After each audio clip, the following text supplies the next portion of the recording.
Hi Dandelions, this is a video request from Purrbugaloo, which is one of the cutest usernames I've ever seen on YouTube.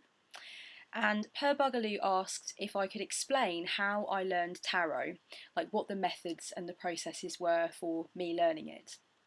So I'm going to explain a little bit about that. First of all, as Purrbugaloo's already aware actually, because I said it in a previous video, I was given a deck of tarot cards when I was really young. I was given two actually.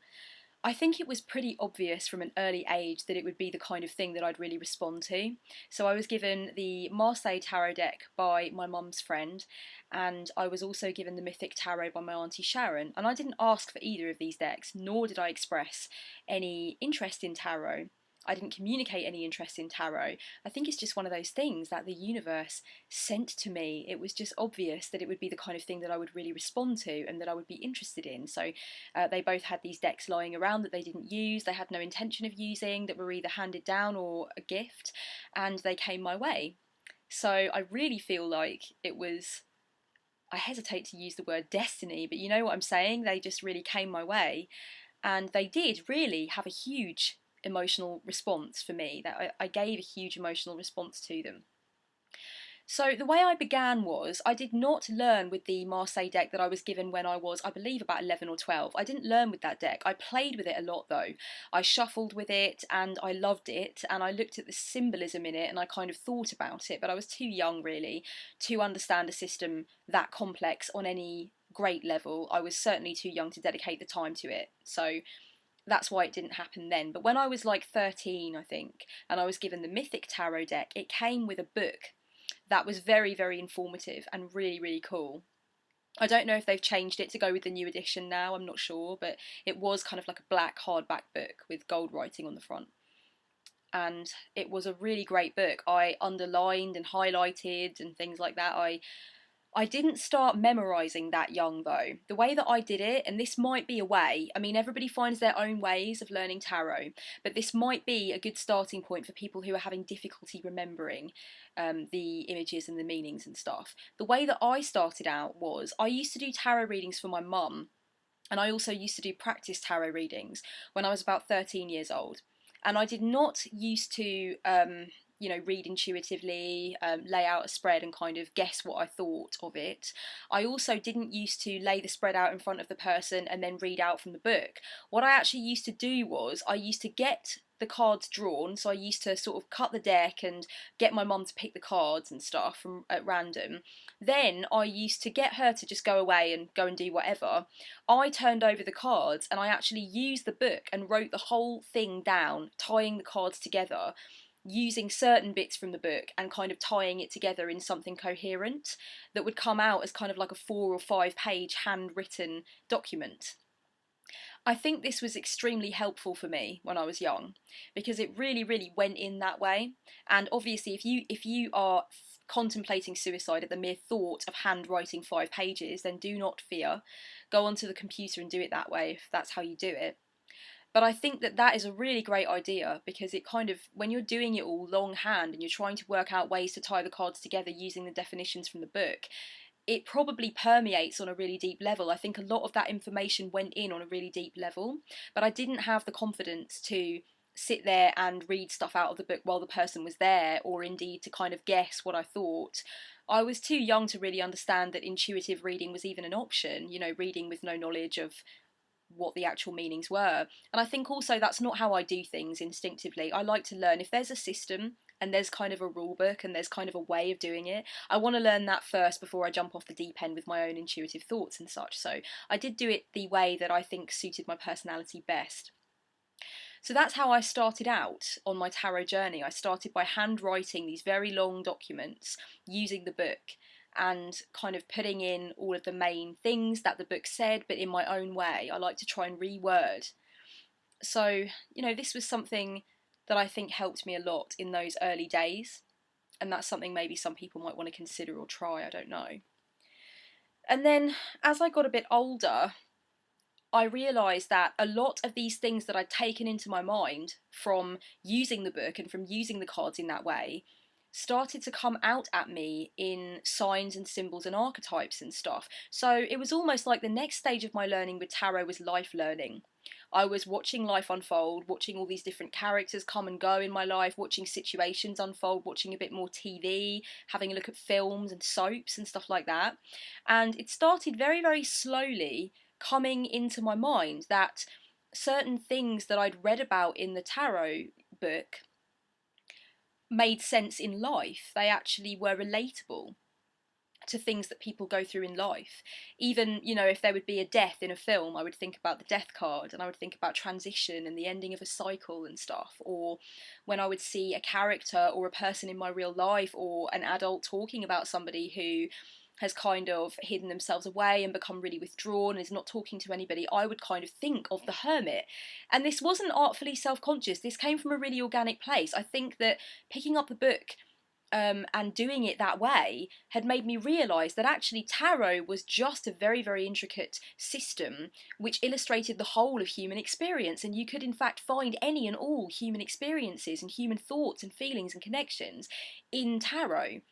So even before I knew what an archetype was as well, I was looking at these key images of certain stages of life or certain kinds of roles that we play in our lives, and I was realising that they are all illustrated in tarot. So I think that it might be a really good idea for those who are learning to actually start relating certain things that are happening in their lives or in the lives of the characters in the films and the TV programs that they're watching to tarot cards. Start trying to describe people you know as a tarot card, or start trying to describe situations or human feelings as tarot cards and see what you come up with there, because that started to happen organically for me as I sort of was growing up and was being exposed to more of the human condition, if you like. That was when I started to realise that tarot was actually an illustration of life. So that was sort of the next phase of my learning. And then I think I've spoken in other videos about my mum's interest in psychology, the fact that my mum went to therapy for a long time to try and break the family cycles that she endured for a long time and stuff. And she was also, as I got older and older still, becoming intensely more spiritual and more spiritually centered and more comfortable with being open and talkative about that side of her nature. So that really, again, brought me back to tarot in a big way.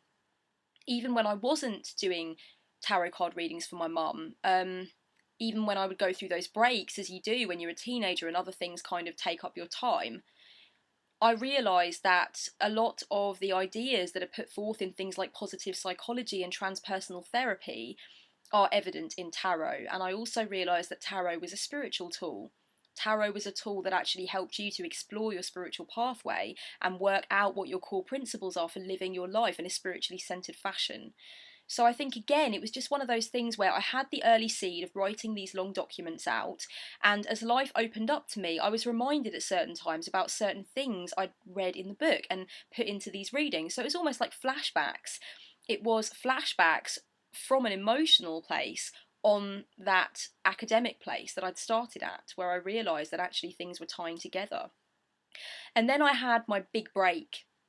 I moved out from my mum's, moved in with a boyfriend, my first major boyfriend, and I didn't touch my tarot cards for about 4 years, I think. I may have found them at one point while I was reorganising my bookcase and had a little look through them, but I did not read tarot or study tarot for about 4 years. So that's a big break, really. And it kind of became forgotten about. I did tarot for very few people when I was young. As I said, I didn't learn from memory. I didn't try to put the cards into my memory. I just used the book and I wrote out these very, very beautiful, very undulating long documents which my mother still has and has kept. And I did a couple for my auntie and a couple for my mum's friends, but nothing major. But it quickly, I mean, over time, eventually, it became kind of like the lost art of Kellyanne Maddox, something that I used to do when I was young and then just sort of no longer did. It kind of phased itself out. And then I just had this massive, massive calling for it. I think it was in 2011. So that was the year that I was really, really ill. I was off work for pretty much the whole of that year with my problems as a result of my chronic back pain. My back injury that I had has caused this pain, and I was signed off work for literally the best part of 12 months. and I really had some time on my hands, and I wrote a lot during that year off, and I did some journalism and stuff like that, and I also got heavily back into tarot. It called to me, and it called to me in a major way. I started an insane amount of extremely stringent book study, and it really went to kind of like an intense level. I mean, I loved it. I fell in love with it again. I think I just needed maybe that little stop, that little time in my life where I stopped. So I suppose this is sounding like I didn't do very much real work before that time, but that's not true. Once you've planted the seed of tarot and the seed of understanding that it is an illustration of the whole of human experience, and that seed was planted young for me, I was like 12, 13. After that, you keep coming back to it in different ways. You do not necessarily have to be hitting the books to be studying tarot. Any time that you are untangling and unraveling and jumping into the mess of human consciousness and human experience, and you are relating it back to what you know about the cards, or vice versa, when the cards remind you of certain human experiences or connections, then you are learning about tarot. It is all study, without a doubt. But I think the way that I had my great leap forwards with tarot was through that very dedicated 18 months or so of book study. And during that time, I tried to memorize. I have a tarot like practice book, notebook, journal learning book that I have, and I literally would write reams and reams of stuff. I would do all kinds of memory tests. So I would look at a couple of cards, read the book definitions, then I would put them to the back of the deck, and I'd keep shuffling through the deck. And every time a card came up that I'd studied, I would write a paragraph about it and see how much I'd remembered. I would read the book definition and then turn it over and then try and regurgitate what I'd just read in a different way. I would do all kinds of things like that. I would do kind of like flash reference, so I'd just quickly bosh out 10 cards onto the bed, look at them and be like, right, what do you remember from each one of them from the book? And if I couldn't remember more than one thing that I'd read in the book on a certain card, I'd go back to the book and I'd reread, and then I'd do it again, and then I'd do it again. These were heavy memory exercises, and I feel like that, for me personally, was the way that I got beyond the book, that I got confident enough to not only remember the universal definitions, but also then to springboard beyond that and really go to the next level with it. That for me was what it took. It took memory lessons. And I suppose that sounds really quite academic and boring and dull, but for me it was very exciting. It was so exciting to watch myself remembering more and more and more from these memory reference exercises that I was doing, and from I just kept pushing myself and pushing myself, really encouraging myself to remember the next thing and the next thing and more and more. I was really hungry for it. I was hungry to remember it all. And I think that's so great. I'm really glad that I did that. And then I started with the pathworking aspect of study, which was fantastic for me, and it's something that I talked about in the trainee tarot course, and I'm probably going to do another video about it and how to do it and so on. But basically just stepping into the cards, stepping into each card, having that meditative time with each individual card where I actually pathworked into the card and looked around the corners. I really allowed myself to be permeated into the environment and the world of each card. I think pathworking, if you're trying to take tarot to the next level, if you're trying to go beyond the intermediate, if you're trying to really push yourself, then I would recommend setting aside some time to go on a serious exploration of all 78 cards by putting time aside each week or each day, whatever it is, each weekend, to pathwork with one card and go through the deck that way. Write down your impressions of the pathworking, write down how it made you feel, because that's the crux of how you actually create a bond with each card. And in fact, I am restarting my pathworking. I'm doing my pathworking all over again from the place I am now. I'm going to be doing that this year, because I really think that it's important to do that again. I feel that the bonds can only really get stronger, and as I evolve, my understanding of each card really will evolve and go to a new place, so I'm really excited to do that. And the next thing that I started to do was I started to use tarot to problem solve in my own life and to roadmap in my own life. And some tarot readers do this and some tarot readers don't, but I think it also helped me to gel personally with each card too. I think it was probably an important part of my learning process, was understanding that I could use the cards for myself. I could use the cards to centre myself and find direction and understand what I really wanted out of something. So I think even if you're just practicing and you're not going to be problem solving on anything that's too dramatic and emotionally involving, if you're not ready for that or you don't feel you want to do that with tarot, that's fine. But just start with something simple and easy, you know, like what shall I do this weekend or something, and try and use tarot in a kind of problem solving capacity, because that again makes you feel closer to the cards. And it helps you to understand the way your own mind works when you're reading for other people, helps you understand possibly how much help somebody else is getting from your readings through you seeing how much help you can give yourself with tarot, and how you're doing that and how you're tying the messages in together to help yourself. You can understand how best to give tarot to other people to help them solve their issues as well. So if you are planning on reading tarot for others, or you do read tarot for others or anything, then you should really, even only on a surface level, be reading tarot for yourself, I think. And then the next phase of my evolution and learning with tarot, which is the phase I'm at now, is the phase where I've started to, and I joined Eclectic Tarot a couple of years ago, but I've really started to get heavily involved with reading and lurking and posting and exchanging and things now. Yeah, going online and involving myself in the tarot community. So I'm having a look at other people with tarot businesses. I'm trying to understand how they give tarot to other people, what their ethics are with regard to it. I'm checking out their YouTube channels. I'm exchanging with people about tarot. I'm helping people with tarot in accordance with what I've learned on my path. I'm on Eclectic Tarot Forum, talking with other tarot readers every day, or reading what they have to say every day, reading their different definitions of the cards and so on. And this is a big part of my evolution. This is a big jump forwards, because for me tarot was always a very solitary interest and a solitary process. I never had a teacher or anything like that. So it's really great to be able to see how other people have evolved and how other people have learned, and the role that tarot plays in other people's lives. I think it's really fascinating.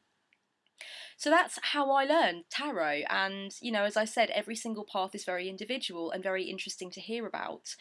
And that's just kind of my personal way that I did it, and some of the methods that I used, and I hope that's been interesting. As an aside, if anybody has an order outstanding and you're worried about where it is, please do check your spam folders and things like that, because I'm getting all of the readings that have been ordered out in very good time at the moment, well within the 7-day time frame. So if you've not received an order and it's over the 7-day time frame and you're thinking where the hell is it, please do check the spam folder, because it will have found its way in there. Or if you didn't give me an email address that you wanted the reading to be sent to, your preferred email address, then I will just be using the one that is attached to your PayPal account. So if the email address that you wanted it sent to is not the same as the one that's attached to the account you paid me with, then make sure you write to me with an alternative email and I will forward it onto that email, okay? Because I'm just kind of, I had a little bit of a worry with a client of mine who said that she didn't receive my reading, and it's all sorted out now, it's fine, but I did send it quite a few days ago and I thought, oh my god, you know, people aren't receiving my readings, and I started to get terribly worried. So yeah, if it's over the 7-day time frame and you're concerned, please do contact me or check your spam folder. Thank you very much, folks. This has been me telling you how I learned tarot. And I really hope that everything that I put forth in my tarot videos is helpful to those of you who are learning it too. Bye for now.